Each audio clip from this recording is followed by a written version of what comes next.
When the world sleeps, some wander into places they shouldn't, places where echoes breathe and silence watches. Tonight's stories are not legends, they happened to people like you, and they never truly escaped. I am Mr. Darkveil. Close your door, lower your lights, and let the night speak. Welcome to Darkveil, Episode 1. Before we begin, subscribe if you enjoy true horror, and let the shadows follow you home.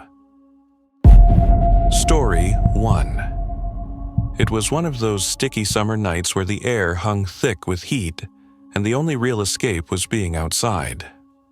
I was 17, and my two closest friends, Jason and Marcus, had come over for what we thought would be a chill backyard camping night. My parents were cool with it, even helped us pitch the big orange tent out in the corner of the yard, just where the grass began to thin out before the line of pine trees that bordered our property. It wasn't anything fancy, just 3 teenage boys, some snacks, Bluetooth speakers, and enough dumb energy to last until sunrise. We built a small fire in the stone pit, roasted marshmallows, told stupid ghost stories, and tried to freak each other out like we were still 12.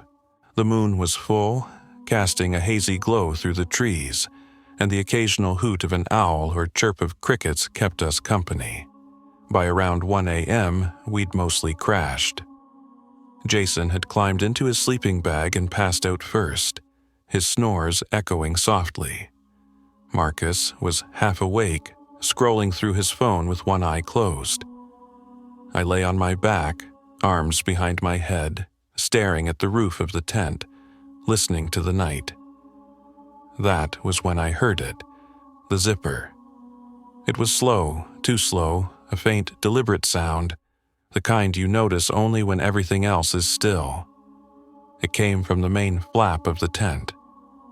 At first, I assumed it was Marcus stepping out to pee, but I glanced over and saw him still lying down, phone resting on his chest, face turned away. The zipper slid another inch. My skin prickled. I whispered, "Jason." "Marcus, you hear that?" He stirred slightly but didn't respond. Maybe he was asleep too. I sat up, squinting through the faint blue light of the moon bleeding through the tent walls. The zipper stopped about halfway down. I waited. A shadow appeared. Slow and low, it moved through the gap in the tent, pushing its way inside. I could hear the faint rustling of nylon and the soft exhale of breath that wasn't mine. At first, I still thought it had to be one of the guys messing with me, but this figure didn't say anything. No snort of laughter, no whispered boo. Just silence. It crawled in low, almost on all fours, and settled into the far corner of the tent. I could barely make it out in the darkness, just a vague shape sitting motionless. I leaned forward, heart pounding. "Jason," I whispered. No answer. "Dude, cut it out." Still nothing. That's when I noticed that the figure wasn't lying down or getting comfortable like a person might. It was just sitting there, completely upright, facing me. I reached for the flashlight next to my sleeping bag, fumbling with the switch, hands slick with sweat. I turned it on and shined the beam toward the corner. There was no one there. The corner was empty. My breath caught. I scanned the tent. Jason was still snoring. Marcus hadn't moved. The flap was still half unzipped, hanging like an open mouth. I turned the light off, trying to slow my breathing. Maybe I was tired. Maybe I imagined it. I zipped the flap shut completely and lay back down, but I didn't sleep. At some point, the sky began to brighten. The fire outside had long died, and the crickets gave way to early bird calls. Jason stretched and yawned. Marcus groaned and reached for his phone. They both looked well rested. I didn't say anything about what I saw, or thought I saw, not at first. But when we stepped out of the tent, I noticed something that stopped me cold. In the soft dirt just beyond the edge of the tent were footprints, deep ones, far larger than any of ours, leading out of the trees and directly to the tent. Then, curiously, another set leading away, but veering off behind our shed and back toward the woods. I followed them for a few steps before they disappeared into the underbrush. Jason spotted it next. "Hey, where's the fire knife?" We had a utility knife we used for kindling. It had been on the table by the folding chairs the night before, but it was gone. No trace of it. Still, none of us panicked. We joked maybe raccoons dragged it off. Maybe we were sleepwalking weirdos. Teenage bravado covered what we didn't want to admit. Something felt wrong. That evening, after the guys had gone home, my dad called me out to the living room. "You remember that neighbor down the road, Mr. Halverson? He's got one of those motion lights and security cams near his shed. Caught something weird last night." He handed me his phone with the footage. At first, it was just static trees swaying in the breeze, the faint flicker of the firelight from our yard. But then, at 3:12 a.m., movement. A man stepped into frame. He was tall, gaunt, wearing what looked like a loose jacket and baggy jeans. He walked with a strange slowness, almost deliberate, as if he was aware of the camera. Then he crouched. From the edge of the camera's frame you could see the edge of our tent, and then he began crawling. On hands and knees, he made his way silently into the tent. The timestamp continued for nearly 2 hours. Nothing moved. Then, at exactly 3:12:56, the man crawled back out. Before he disappeared off screen, he turned and looked directly into the lens and waved. It wasn't a casual wave. It was slow, stiff, like he didn't quite understand how people waved. His fingers were long. His nails looked black in the low light. I dropped the phone. We called the police. They combed the woods but found no trace, no name, no suspect. Just the footprints and a single dirty sock near the back edge of the fence line. For weeks after, I couldn't sleep in that tent. My parents kept it up for a while, but I refused to go near it. I even started locking my bedroom window at night and kept a baseball bat near my bed. What haunted me most wasn't just that someone had come into our tent. It was how quiet he was, how still, like he'd done it before and maybe planned to stay longer. But something, or someone, changed his mind. I still think about that moment before I turned on the flashlight when the figure was just sitting there, in the dark, watching me, not moving. Maybe if I'd fallen asleep again, I never would have woken up at all. And maybe that wave was a goodbye, or a promise to come back. Story 2. I'd always thought of myself as a rational person, someone who enjoyed solitude, quiet, the kind of person who finds peace in the absence of people. That's why I booked the cabin in the first place. A weekend alone, far from city noise, responsibilities, and the relentless chaos of daily life. It was early July. The heat in the city had become unbearable, and the idea of crisp, clean air in the countryside was too tempting to resist. I found the cabin through a small rental site, a no-frills listing with only a few grainy photos, but the description promised seclusion, access to a nearby creek, and total peace. It had just 2 reviews, both vague and overly positive, almost suspiciously so, but I didn't care. I booked it. The drive out was long. Asphalt gave way to gravel. Gravel turned to dirt, and eventually even the road signs disappeared. My phone lost signal halfway through the final stretch. By the time I arrived, the sun had dipped low behind the hills, painting everything in gold and blood-red hues. The cabin itself was small but cozy, wood-paneled walls, a single bedroom, a tiny kitchenette, and a porch that faced a wide-open clearing. Beyond that clearing stood a dense line of trees, tall black silhouettes that loomed like sentinels. The air smelled like pine and damp earth. Crickets had already begun their nightly chorus.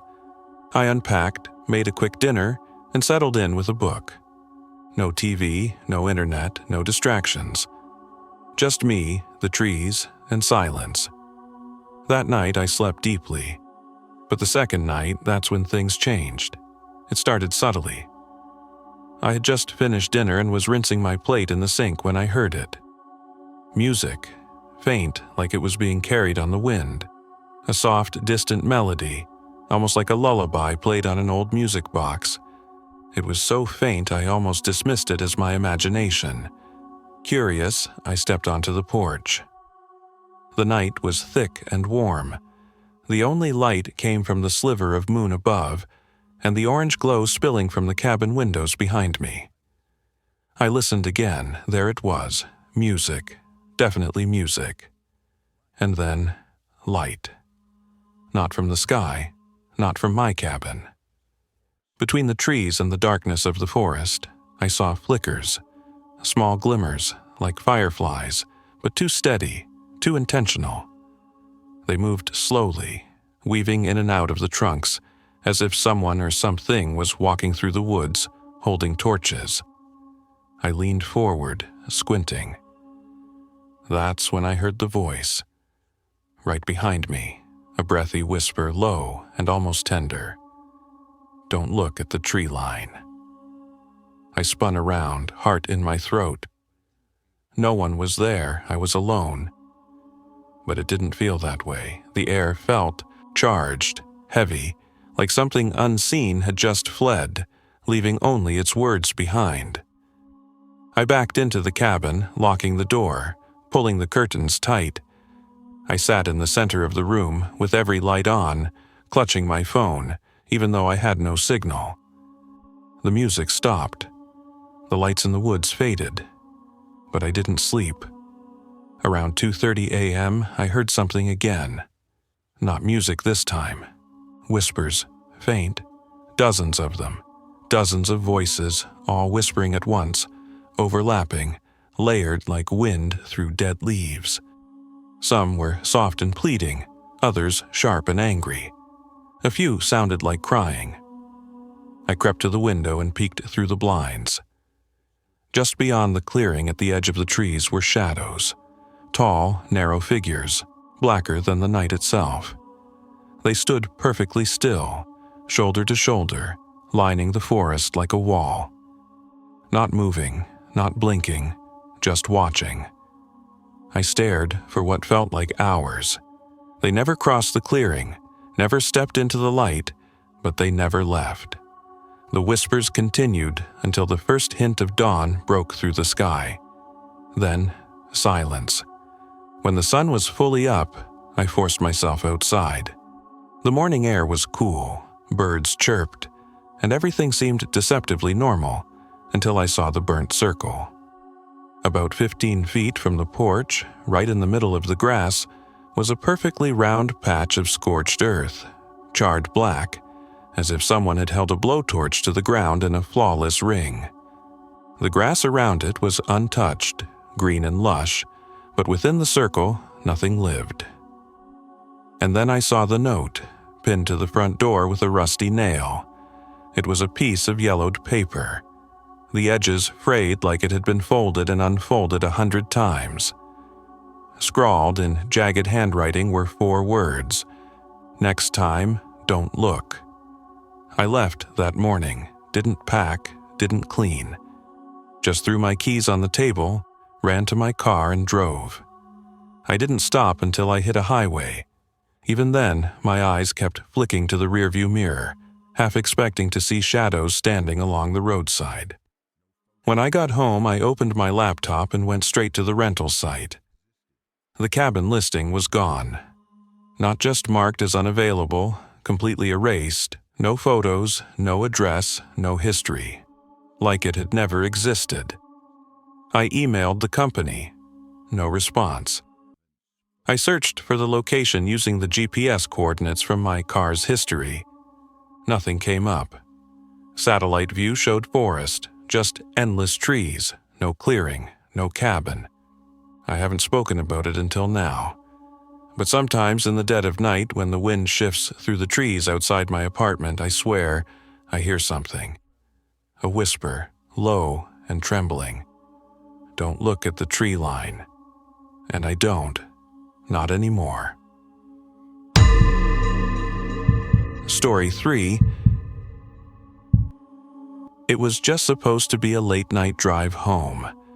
Nothing more than a quiet end to a long, perfect day, sunburnt and salty-skinned after hours at the beach with friends. The kind of summer night you remember years later. The windows rolled down, warm air rushing in, music humming low from the speakers. The sky above washed with stars. The road was long and empty, just 2 lanes cutting through the middle of nowhere, flanked on both sides by pine forests and open fields. I didn't mind. I liked driving alone, especially at night. It gave me space to think. But sometime around 1:45 a.m., the gas light blinked on. I cursed under my breath. I'd forgotten to fill up before leaving town, and now I was in the middle of nowhere with barely a quarter gallon left. For the next 10 minutes, I scanned the sides of the road desperately, until finally, like an oasis rising out of the darkness, a dim green glow appeared in the distance. A gas station, small, run down, the kind of place you'd expect to see in an old horror movie. One flickering overhead light buzzed above the pumps, casting long, stuttering shadows across the cracked concrete. The sign just said GAS.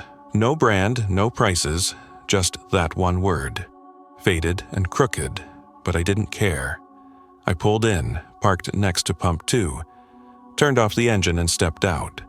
The air was thick and humid. Cicadas screamed in the trees nearby, and somewhere far off, I thought I heard water trickling, maybe a creek or ditch.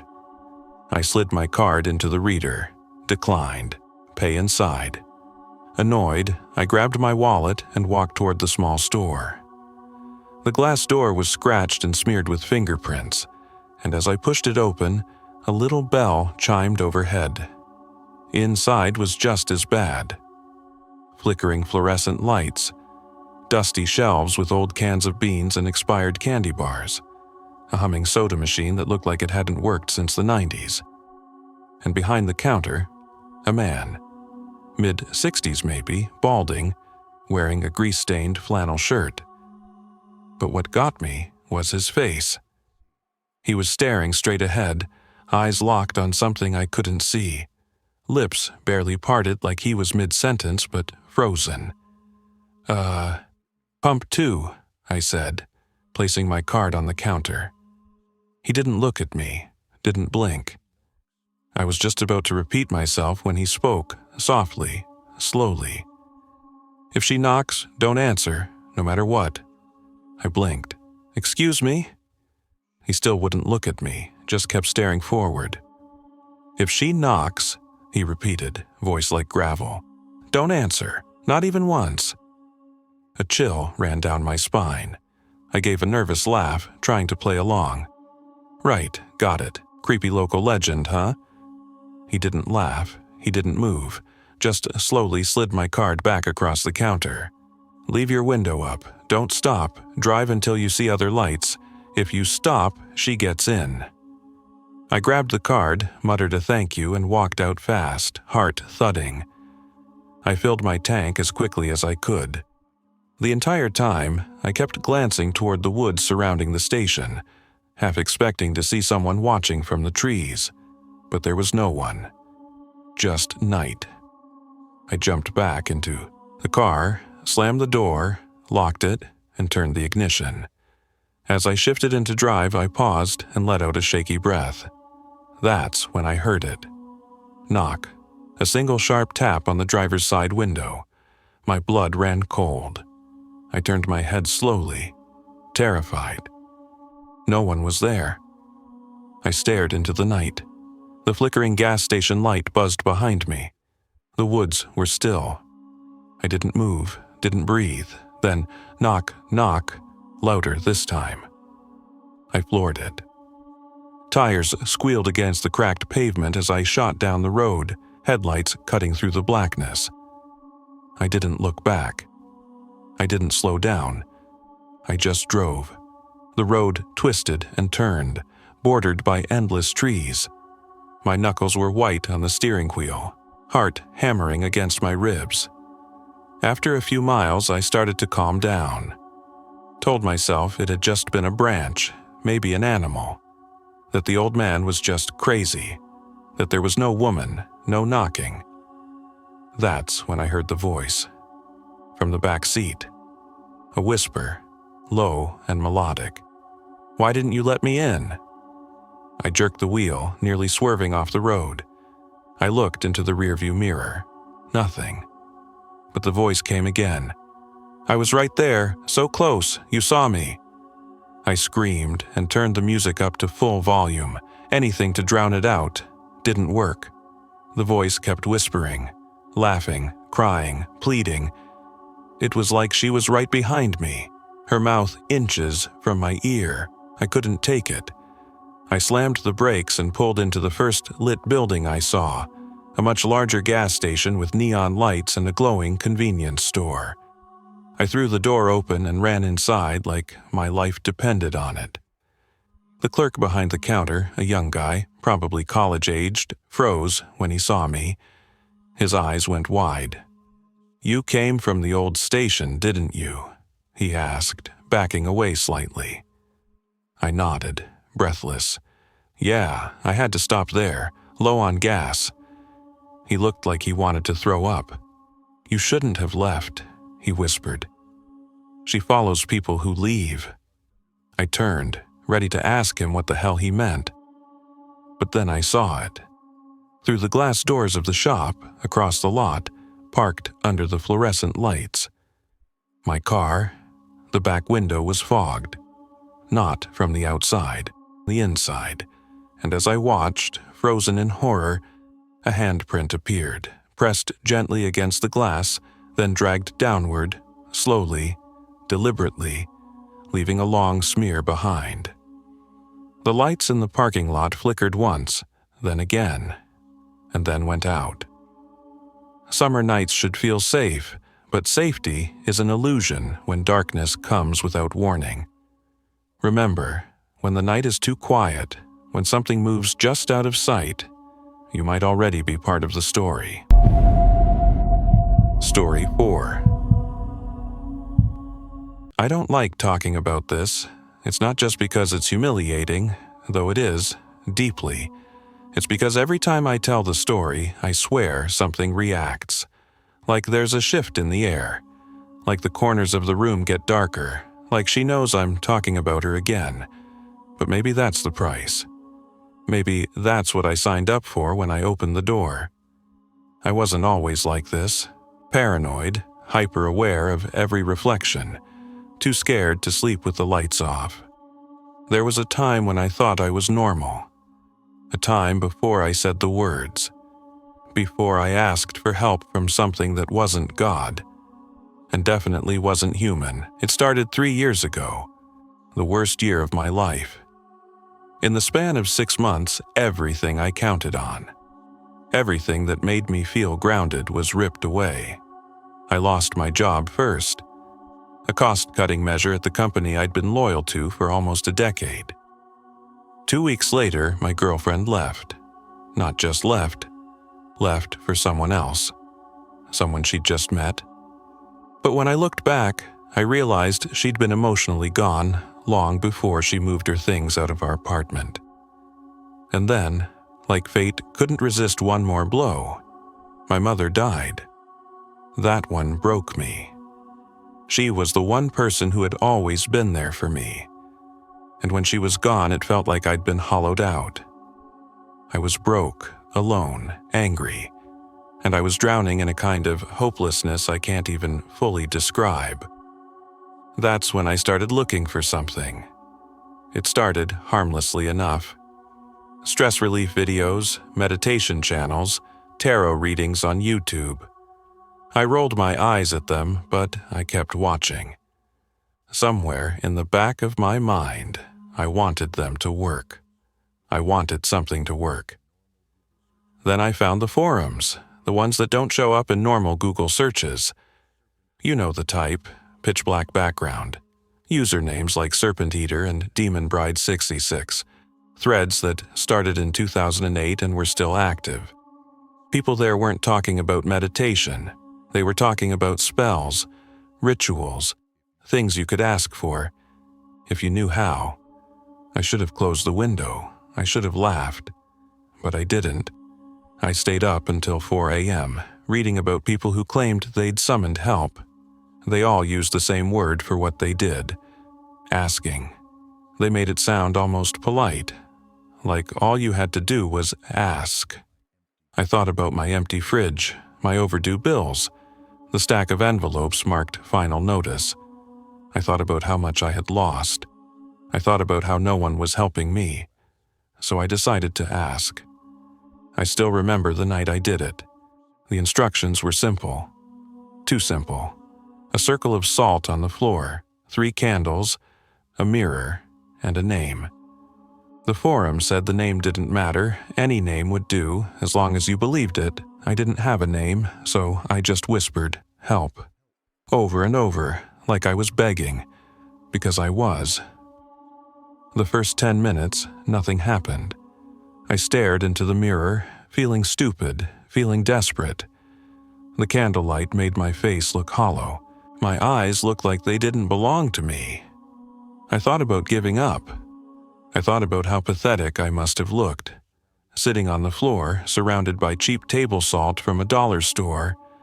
But then the air changed.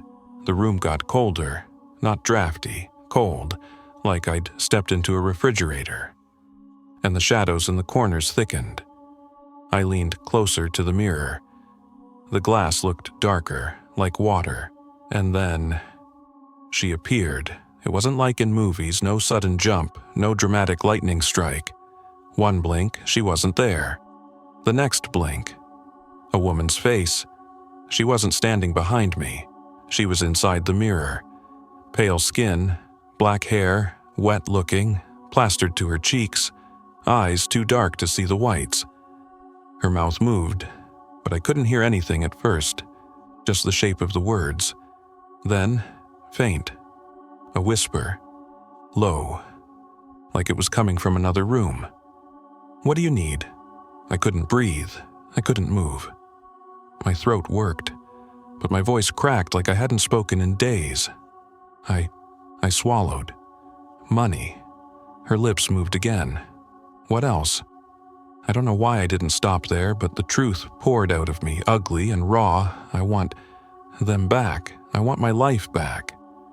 She tilted her head, slow, like she didn't quite understand, or maybe like she was pretending not to. Then she smiled. It wasn't a warm smile. It was thin, knowing. She raised one hand, just one pale, dripping hand, and pressed it against the inside of the glass. I didn't touch it. I couldn't. The whisper came again. "It will be done." And just like that, she was gone. The next day, things started changing. It was small at first. A check I'd been waiting on for months finally arrived. A random refund from a billing error I'd never noticed. Then bigger things.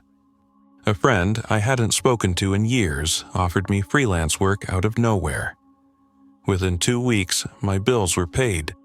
My fridge was full. I should have been happy. I should have been relieved. But instead, I started noticing them. It started with the corners. Shadows that didn't feel like shadows. You know how sometimes you catch something in your peripheral vision, but when you turn your head, it's gone? This wasn't like that.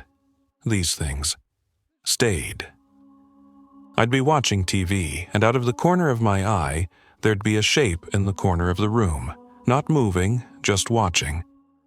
When I turned my head, there'd be nothing there, but the feeling lingered. Then the dream started.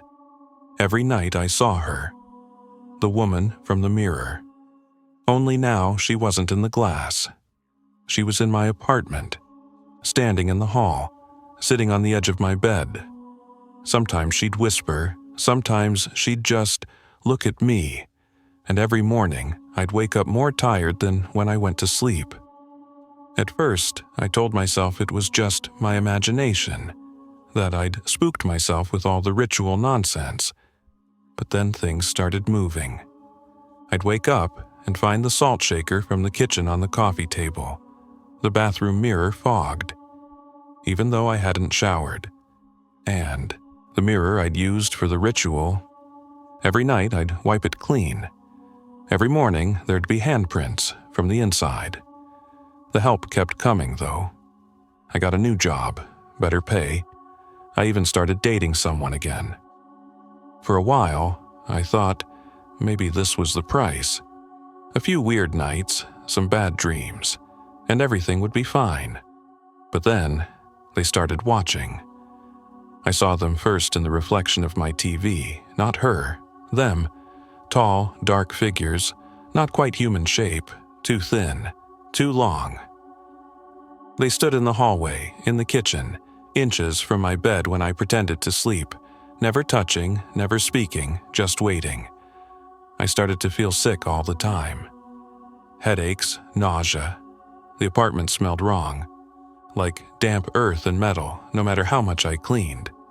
And then she came back. I was brushing my teeth one night when I saw her again. Not a flicker, not a shadow. Her face in the mirror, clear as day. She didn't whisper this time, she just stared at me. Her lips curled into that same thin, knowing smile. I slammed the mirror with my fist, cracked it.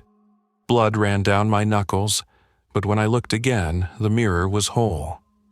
My blood was gone. I broke that night. I got on my knees, I prayed. For the first time in years, I prayed to God, begged for forgiveness, begged for help. I tore up the salt circle, snuffed the candles, smashed the mirror. I swore I would never do it again. But it was too late. The help stopped, the money dried up, the good luck vanished, but they stayed. They don't whisper now, they don't even pretend to help, they just watch. I've moved 3 times. I've stayed with friends, with family, in hotels. It doesn't matter, no matter where I go. At night, I wake up, the air cold, the corners too dark, and in the mirror she's there, always there. Her lips don't move anymore. She doesn't whisper. She just smiles.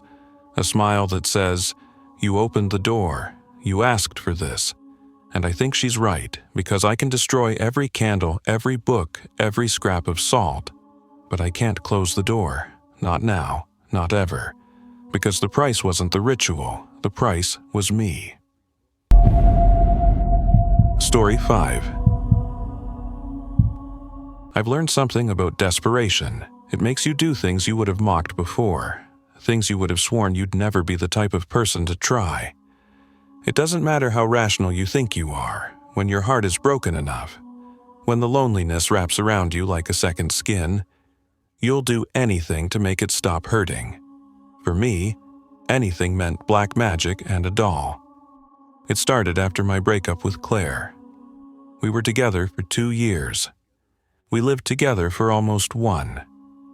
She was the kind of person who made a room feel warmer just by walking into it. She was all I had, and I didn't even realize how much of my life I'd wrapped around her until she left. It wasn't explosive, wasn't a big screaming fight. One night, she just said she needed space, and the next morning her side of the closet was empty. I kept expecting her to come back. She didn't. Weeks went by. The apartment got quieter. The bed felt too big. Her toothbrush stayed in the cup by the sink because I couldn't throw it away. And then I started Googling things I never thought I'd Google. I started with harmless searches. How to get your ex back. Ways to heal after heartbreak. But grief is like a current. It pulls you further and further out, until you're in waters you never planned to swim in. Eventually, I found the forums. They were the same kind I'd seen before in my darker moments. Pitch black backgrounds, usernames like Loverbinder13 and Shadowthread. This time, though, I wasn't reading out of curiosity. I was looking for instructions. That's where I found the ritual. The thread was called How I Bound Him Back to Me and You Can Too. It wasn't written like a joke. It wasn't full of movie cliches. It read like a recipe. You'll need a doll, cloth, or porcelain, and something that can hold. A red thread, because red binds the heart. Salt to make the circle whole. And one final instruction, bolded at the bottom. Only whisper their name. I read it 100 times, every time I told myself it was insane. But every time I thought about Claire, about her laugh, her hair spilling across the pillow, I felt the ache in my chest get sharper, and I told myself, what's the harm? I went to a thrift store the next day. I bought a doll. It was small, handmade, fabric arms, yarn hair, 2 black buttons for eyes. It didn't look cute, it didn't look creepy either, just blank, like an empty thing waiting to be filled. I bought red thread, I bought salt, and that night I made the circle. It's strange how quickly you can go from laughing at something to actually doing it. I shut off all the lights. I poured the salt on my floor in a ring. Messy, uneven, but a circle nonetheless. I placed the doll in the middle. I sat cross-legged outside the circle. The doll's black button eyes seemed to catch every glint of candlelight. And then I whispered her name. Claire. The instructions said to repeat it. I did, over and over, like it was a prayer. Claire, Claire, Claire. At first nothing happened, just the sound of my own voice in the empty apartment. Then I felt it. The air shifted, like the room took a breath. The candles flickered. Not like a breeze hit them, like something moved past them, and the doll's head tilted. I thought I imagined it. I had to have imagined it. But when I blinked, it tilted further, as if it were listening. My heart hammered, but I didn't stop. Claire. This time, the doll twitched. Just a small jerk of one cloth arm. I should have stopped. I should have swept up the salt, thrown the doll away, turned on every light in the house. But I didn't. I whispered her name one more time, and that's when I heard it. A whisper. But it wasn't Claire's voice. It wasn't even a woman's voice. It was low, gravelly, like someone speaking through water, and it said, I hear you. I jumped up, heart pounding. The doll hadn't moved. The circle was unbroken. I told myself I imagined it, that my grief was making me hallucinate. I kicked the salt across the floor, breaking the circle. I snuffed the candles. I shoved the doll into a drawer, and I told myself that was that. But that night I woke up to tapping. Soft, deliberate. On my bedroom door, 3 taps, pause, 3 taps. I sat up, my chest tight, every hair on my body standing up. Hello? No answer. I opened the door. The doll was sitting on the floor. I didn't even think. I grabbed it, stuffed it back in the drawer, slammed it shut. I didn't sleep. The next night, the tapping came again. When I opened the door, the doll wasn't in the hallway this time. It was leaning against the door frame, its black button eyes catching the dim light from the street outside. By the 3rd night, it wasn't waiting by the door. It was on my bed, right on my pillow, like it had been lying there, waiting for me. I lost it. I grabbed the doll and ran outside in the middle of the night, barefoot, half-dressed. I didn't care. I lit a fire in the grill behind my apartment building. I threw the doll in. It didn't burn right away. The yarn hair blackened. The button eyes popped off with a crack. And then, I swear, I heard it scream. It wasn't the fire popping. It wasn't my mind playing tricks. It was screaming, high-pitched, horrible. I shoved it deeper into the flames, my hands shaking, tears streaming down my face. The screaming didn't stop until it was ash. I thought it was over. I swept the ashes into a bag. I poured them into the dumpster. I didn't look back. But when I came back inside, the apartment was wrong. The walls sounded like they were breathing. I lay in bed, and the tapping came again, Not on the door this time, from inside the walls. When I woke the next morning, the ashes weren't in the dumpster anymore. They were in my living room, spilled on the floor, arranged into the shape of a small figure, sitting, waiting. I begged. I got on my knees and begged God for forgiveness. I threw away everything from the ritual, the thread, the salt, the candles. I scrubbed the floor until my hands bled. I swore I'd never do anything like it again. But it didn't matter, because now sometimes when I'm alone I hear them. Tiny footsteps, not heavy, not loud, just soft little taps across the floorboards. Sometimes they stop outside my door. Sometimes I wake up and they're inside the room. I've moved 3 times, different cities, different states. But no matter where I go, no matter how far I run, I hear them, the footsteps. And sometimes I see her again. Not Claire, not anyone I ever knew, the doll. Only it's not fabric anymore, not buttons. She's growing, changing. Her shadow is longer now, her steps are louder. And sometimes late at night I hear the whisper again, the same low, gravelly voice that answered me that first night. Only now it doesn't say, "I hear you." Now it says, "You called, and I came, and I know, no matter what I burn, no matter how much I pray, I can't uncall her, because I didn't just bind someone to me, I bound something, and it's not leaving ever." Story 6. There are some memories I wish I could burn out of my mind, but some memories don't burn. They linger, they haunt, they cling to you like smoke, no matter how far you run, how many years pass, or how badly you want to pretend they never happened. This is one of those memories. It began with a joke. I was 17. It was the kind of restless summer where nights feel longer than the days, and the boredom almost feels heavy. There were 3 of us. Me, Jess, and Dylan. We'd been inseparable since middle school.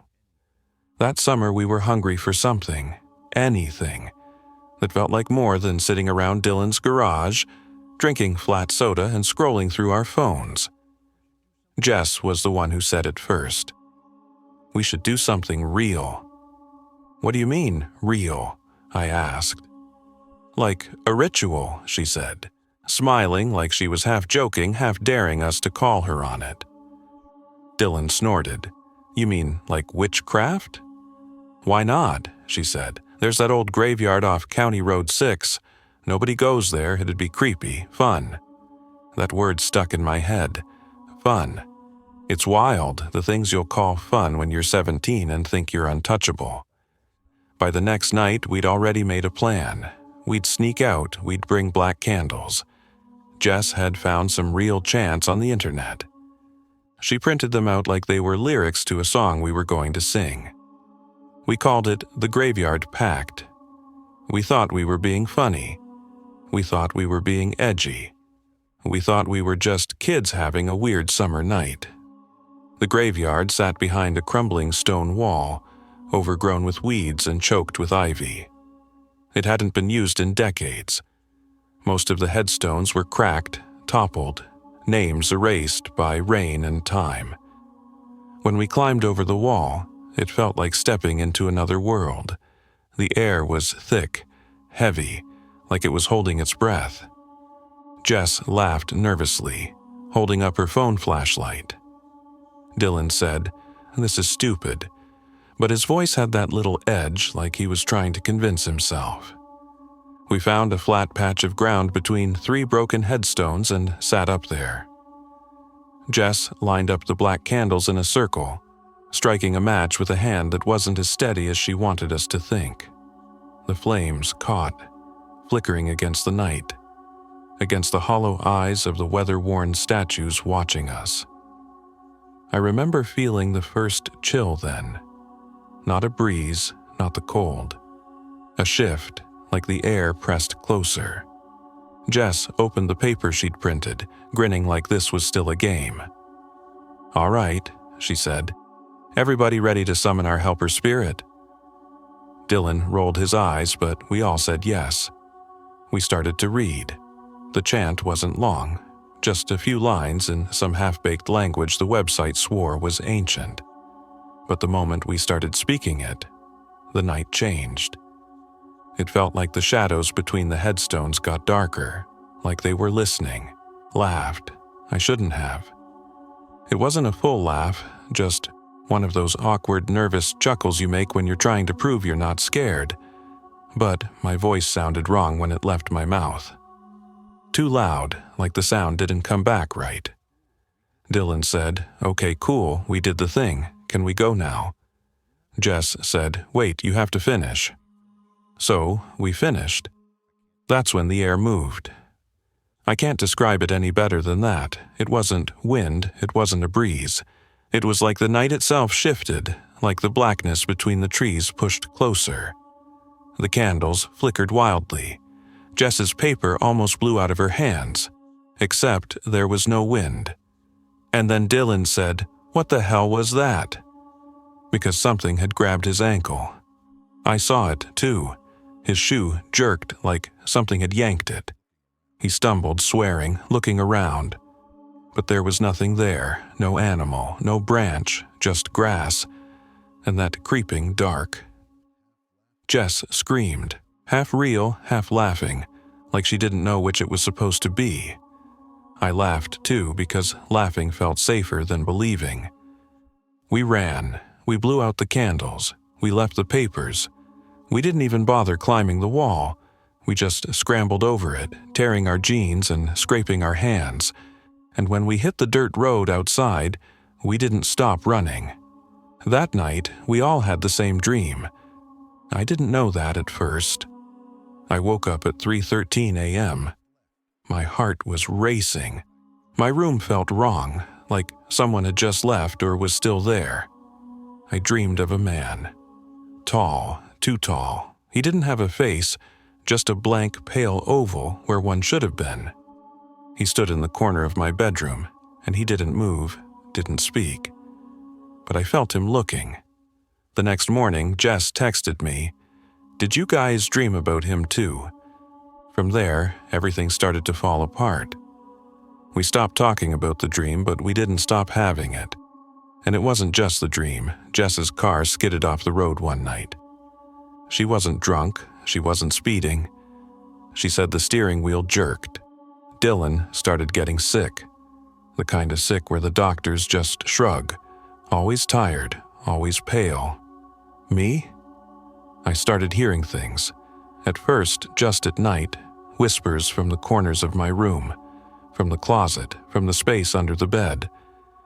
Sometimes they sounded like Jess, sometimes like Dylan, sometimes like someone I'd never heard before. I tried to ignore it. We all did. We stopped hanging out. Not because we wanted to, but because being around each other made it worse. It was like looking at each other reminded us, and the man in the dream always followed. The years passed, but it didn't stop. Jess moved away. Dylan dropped out of school. I tried to pretend it was just a stupid teenage night. But every time I looked in the mirror too long, I thought I saw someone standing behind me. Every time I closed my eyes, I worried I'd see him again. And I did. Every single time. 10 years later, I couldn't take it anymore. I went back. The graveyard was worse now. Overgrown, almost swallowed by the woods. I climbed the wall again, heart hammering, candles in my bag, not black ones this time. White for peace. I didn't even know what I planned to say, I just begged. I lit the candles and I prayed out loud, not to the helper spirit we'd mocked, not to the blank-faced man in our dreams, to God, to anyone, to whatever was listening. I told them I was sorry. I told them I didn't know what we were doing. I told them we were kids, and for the first time in 10 years the air felt still. I blew out the candles, I packed up, I climbed back over the wall, and as I walked down that dirt road, I felt lighter. For about 5 steps. Then I heard them. Footsteps behind me, slow, Measured, too close. I turned. Nothing there. But the footsteps didn't stop, and then I heard the whisper. Right by my ear. We already live in you. I don't go near graveyards anymore. I don't light candles anymore. I don't even say their names, because I know now. That night didn't just open a door. It opened me, and they've been inside ever since. Black magic isn't just superstition. Some people believe in it enough to make it real. But every curse, every ritual, every whispered deal demands something back. Story 7. There's a strange kind of trust that comes with ordering an Uber. It's the belief that the name, the picture, the little blinking icon on your screen is enough proof that the person who pulls up will be exactly who they're supposed to be. That belief almost cost me my life. It was just past 11:30 p.m. on a Tuesday night. I was still at the university library, exhausted and bleary-eyed after cramming for an exam. The building was nearly empty by then. Just me, a security guard, and a few students typing quietly in the corners. The buses had stopped for the night. My apartment was across town. The idea of walking wasn't an option. I opened the Uber app, yawning, barely thinking. Your driver is 12 minutes away, a black sedan, Toyota Corolla, license plate ending in 739, driver's name, Kevin. The profile picture was friendly, round glasses, young, maybe 30. I waited outside on the quiet street. The night was cold. The wind tugged at the loose pages of my notebook as I hugged it to my chest. I watched the dot on my phone creep closer. 8 minutes. 5 minutes. Headlights swept down the street and a black sedan slowed as it approached. It matched the car on the app. It matched everything. Or so I thought. The car rolled to a stop just in front of me. The driver leaned over and cracked the passenger window. You? My name? He asked, smiling. I nodded, relieved. Yeah, hop in. The locks clicked open. I didn't even think. I opened the back door, slid in, and pulled it shut. The doors locked again with a soft, final click. For the first few minutes, everything felt normal. The man drove smoothly, both hands on the wheel. He made small talk, just the usual questions Uber drivers ask. Busy night at the library? What's your major? Got a test coming up? I answered, but something about him felt off. His smile was too wide. His eyes in the rearview mirror held mine for a beat too long every time I looked up, but I told myself I was just tired. 5 minutes into the ride, I glanced at my phone to check the ETA. That's when I saw it. Your driver is 8 minutes away. I blinked. The little car icon on the screen was still blocks from where I'd been picked up. The man in the driver's seat wasn't Kevin. My throat went dry. I stared at the phone, then at him. The realization crawled over my skin like ice. I swallowed hard. Hey, I said, trying to keep my voice steady. What's your name again? He didn't answer. His smile didn't change. My pulse spiked. Excuse me, I said louder. What's your name? Slowly, his smile widened. You know my name, he said softly. The words chilled me more than if he'd screamed. I reached for the door handle. It didn't budge. I child lock. I tugged again, panic rising. Stop the car, I demanded, my voice shaking. He didn't stop, didn't even look at me. The speedometer climbed. Stop the car, he finally spoke. Relax, he said, his tone low, almost amused. Relax, he repeated, as if the word itself would sedate me. The car turned down a darker street, one I didn't recognize. Street lamps flickered far apart, leaving long stretches of shadow between them. I tried the other door handle, locked. I could feel my breathing turn shallow, frantic.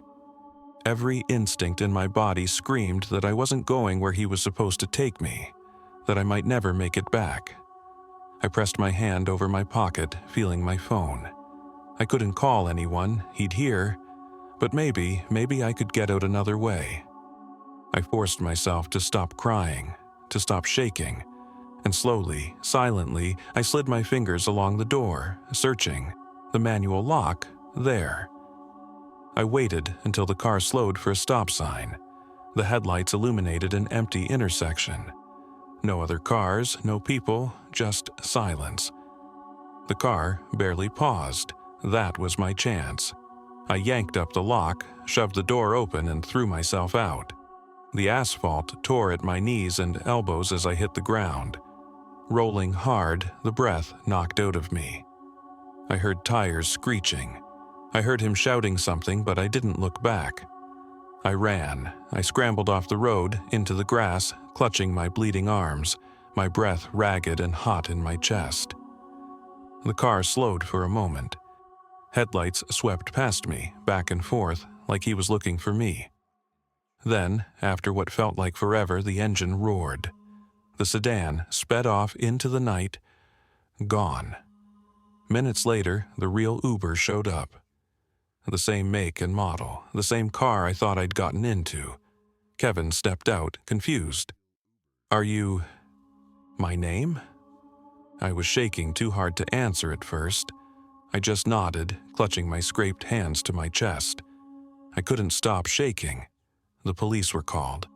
I filed a report. I gave them everything. The description of the car, the man, every detail I could remember. But they found nothing. No matching plates, no matching description. It was like the car and the man never existed. Weeks have passed. I still don't take rides alone at night.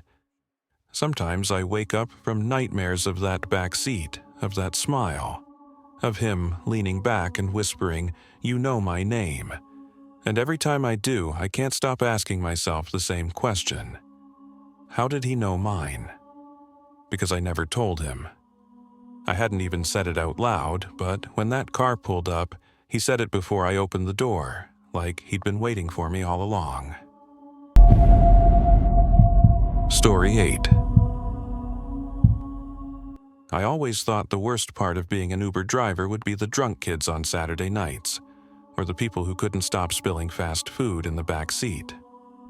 I was wrong. The worst part of driving strangers at night is knowing, deep down, that when someone gets into your car, you have absolutely no idea who they really are. And some nights you pick up someone you'll never forget. I was working the graveyard shift that summer. Extra cash was good, and I'd gotten used to the rhythm. Quiet highways, lonely gas stations, the occasional oddball ride request. It was just after 2:30 a.m. when the ping came through. Pickup, Old Valley Strip Mall. A place I knew was basically dead. Half the storefronts boarded up. Parking lot cracked with weeds. But a fair's a fare. I accepted. The roads got emptier the closer I got. Street lamps grew sparse, their dull orange glow fading into patches of darkness. By the time I pulled into the strip mall lot, the silence felt wrong. Too heavy. There were no cars, no lights, nothing. Just my headlights sweeping over broken asphalt and faded parking lines. I parked by the pin on the app and waited. No one came. I checked the passenger name.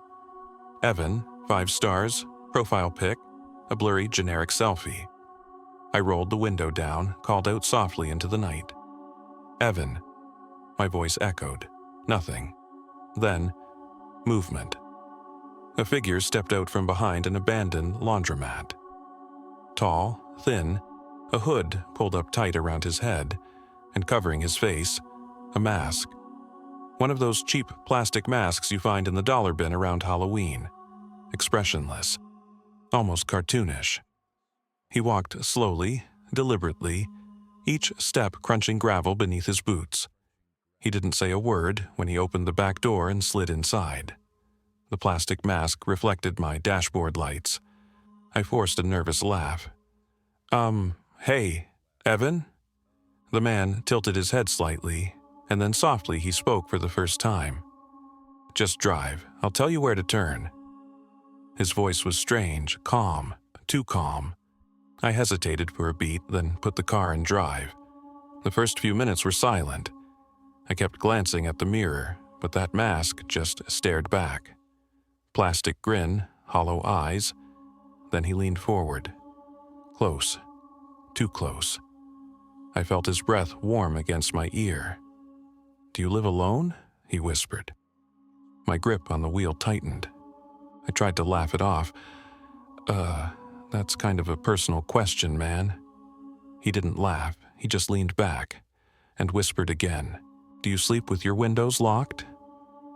I swallowed hard, forcing myself to keep my voice steady. "Where am I taking you?" He didn't answer. He just kept whispering questions. "Do you always pick up rides this late? Do you always drive this way? Do you think anyone would hear you if you screamed?" I tried to glance at the app, but he noticed. He leaned forward again, and that's when I saw it. Something on his lap, wrapped in cloth, long, heavy, the shape unmistakable. A knife. Every time I eased my foot off the gas, his tone shifted. The wrapped object lifted slightly, pressed lightly to the back of my neck. And he'd murmur, "Not here, keep going." We turned down back road after back road, dark, deserted. The trees on either side loomed closer, blotting out what little moonlight there was. The longer we drove, the more I felt it. The certainty that if I didn't find a way out, I wouldn't make it home. Then I saw it. A flicker of red and blue in the distance. A parked police cruiser outside a tiny 24-hour diner. My heart slammed against my ribs. This was it, my only chance. I didn't think. I didn't warn him, I just wrenched the wheel. The car screeched across the empty road and skidded to a stop in front of the diner. I threw the door open and bolted out, screaming. The cops rushed out instantly, hands on their holsters shouting commands. But by the time they reached the car, the masked man was gone.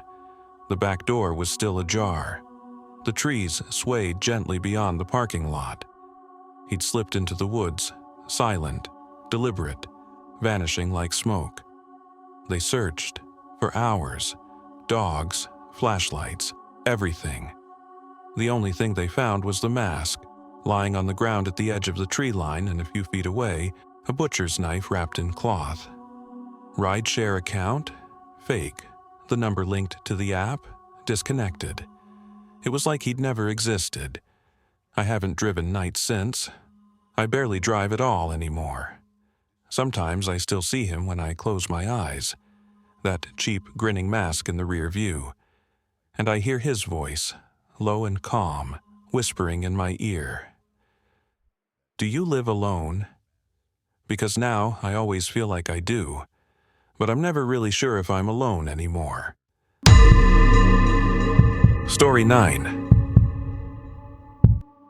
There's something different about riding in the backseat of a stranger's car at night. It's not like a cab or a bus. Those feel public, transactional, expected, but Uber feels personal. You're not just getting a ride. You're climbing into someone's private space, trusting that they'll take you where you're supposed to go. I used to take them all the time. Parties, work shifts, dates. It was easy. Tap the app. Watch the car icon crawl toward you. Climb in. Don't think twice. Until that night. The night I almost didn't make it home. It was a little after midnight on a Saturday. I'd been at my friend Hannah's birthday party in the city, a small gathering, nothing crazy. I wasn't drunk, just tired. The kind of tired that sinks into your bones after a long day. The buses had stopped running and I didn't want to bother anyone for a ride. So, like always, I pulled out my phone and opened Uber. I didn't think twice. The app chirped, "Your driver's on the way." A profile popped up, name James, rating 4.9 stars. Car, black Toyota Camry. The picture was of a middle-aged man with a neat beard, smiling slightly. The kind of face you wouldn't remember in a crowd. The kind of face you wouldn't think to fear. When the car pulled up to the curb, I felt a little rush of relief. It was late, the street was dark, and there weren't many people around. The Camry's headlights swept across the cracked sidewalk, blinding me for a moment. I opened the back door, slid inside, and heard the soft click of the locks, engaging as soon as the door shut. "Hey there," the driver said, glancing at me in the mirror. His voice was friendly enough. "Hi, I named my apartment complex." "Got it," he said, tapping his phone. "We'll be there in about 20 minutes. He smiled again in the rear view. I smiled back politely, and we drove. At first, it was fine. The city lights blurred past the windows, and the soft hum of the engine filled the silence between us. But after a few blocks, I noticed something odd. The GPS on his phone, mounted to the dashboard, showed a bright blue line leading straight ahead, but James turned left. I frowned. Maybe it was a shortcut, I thought. Uber drivers know the streets better than I do. But then he turned again and again. The blue line twisted on the screen, recalculating over and over. I leaned forward slightly. Is this a faster way?" He didn't answer right away. Finally, he said, "Don't worry about it. I know where I'm going." His voice was different now. Not warm, not friendly, flat. I sat back slowly, unease prickling at the back of my neck. The streetlights grew sparser, the buildings farther apart. The app still showed we were en route, but I couldn't shake the feeling that we weren't. Then James spoke again. "You live alone?" The question hung in the air like smoke. I forced a laugh. What?" "You live alone," he repeated, like it wasn't even a question. My hands curled into fists on my lap. "I have a roommate," I lied. "She's waiting for me." James didn't respond. He just kept driving. Minutes passed. The city was gone now. The streets narrowed, trees crowding closer to the road. The only light came from the car's headlights and the occasional yellow glow of an old street lamp. Then he asked another question. "Does anyone know you're out this late?" My stomach dropped. I didn't answer. "Does anyone know you're in this car right now?" His voice was calm, too calm. I glanced at the door handle. The locks were down. I swallowed hard. Yes, my friend, she knows. Another lie. He didn't react, but I saw his hands tighten on the steering wheel. "Hey, I tried to keep my voice steady. I'm actually feeling kinda sick. Can you pull over for a second?" "No," he said flatly. I blinked. "Excuse me." "No stopping," he said. "Not here." I stared at the back of his head. Something in me shifted, that primal animal instinct that whispers when something isn't safe. I reached for my phone. He glanced at me in the mirror. "Who are you calling?" "My roommate." I lied again, just letting her know I'm almost home. He didn't say anything, but his eyes stayed on me through the mirror. I pretended to make a call, holding the phone to my ear. "Hey," I said loudly, forcing my voice to sound casual. "Yeah, I'm in the Uber now. Should be home soon." "Yeah, I sent you my location, just in case." I pressed send, actually texting my location to Hannah. And for the first time since I got in the car, I saw James hesitate. His eyes flicked to the phone, then to me, then back to the road. We drove in silence for another few minutes. I could feel my heart pounding in my throat. Every street we turned onto was darker than the last. I saw fewer houses, fewer signs of life. And then, red and blue lights up ahead. A police car parked at a gas station. An officer standing by the pump. I saw James's hands tighten on the wheel again, saw the muscles in his jaw twitch, and then, suddenly, he swerved, pulled into the gas station, braked hard. I didn't wait for the car to stop. I threw the door open and stumbled out, screaming, "Help! Help me!" The officer turned instantly, hand on his holster. I ran to him, shaking, sobbing, pointing back at the car. He wouldn't stop. He wasn't following the route.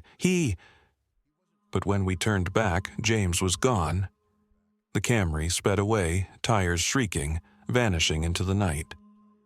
Later, the police told me they'd filed a report. They said they'd contact Uber. They said they'd look into it. But James' account stayed active for weeks. I kept checking the app, refreshing, searching. 4.9 stars. Black Toyota Camry. His profile picture kept staring back at me, smiling.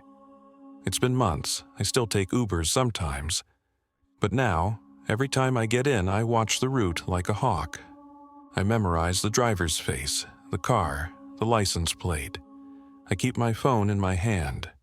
And sometimes, late at night, when I'm alone in the back seat and the driver takes just one wrong turn, I hear James's voice in my head. Does anyone know you're out this late? And I wonder if I hadn't pretended to make that call, hadn't sent my location, how far would he have driven? And would anyone have ever found me? We trust strangers with our lives every day. Most rides end fine. But the stories you just heard, they're proof that the next trip could be the one you don't come back from. The night never ends. It only waits. These stories leave echoes. Let them follow you. If you survived tonight, subscribe and return for the next descent into darkness. Until then, keep your door locked.